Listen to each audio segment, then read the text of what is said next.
પાકિસ્તાનના બલુચિસ્તાન પ્રાંતમાં ગેસ વિસ્ફોટનો મામલો સામે આવ્યો છે। આ દુર્ઘટનામાં લગભગ 12 ખાણિયાઓના મોત થયા છે। સ્થળ પર ચાલી રહેલા રેસ્ક્યુ ઓપરેશનમાં સુરક્ષા જવાનોને 8 જેટલા ખાણિયાઓને બચાવવામાં સફળતા મળી છે।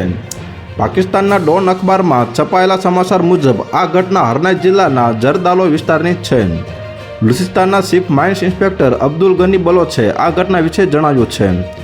જ્યારે આ ઘટના જરદાલો વિસ્તારમાં બની ત્યારે ખાણમાં લગભગ 20 કામદારો હાજર હતા। ગનીના જણાવ્યા અનુસાર બુધવાર સવાર સુધીમાં ઘટના સ્થળે રાહત કાર્ય પૂર્ણ કરી લેવામાં આવ્યું છે। આ સમયગાળા દરમિયાન બચાવ ટીમે 12 મૃતદેહો બહાર કાઢ્યા છે, જ્યારે 8 ખાણિયાઓને સુરક્ષિત રીતે બહાર કાઢવામાં આવ્યા છે અને હોસ્પિટલમાં દાખલ કરવામાં આવ્યા છે।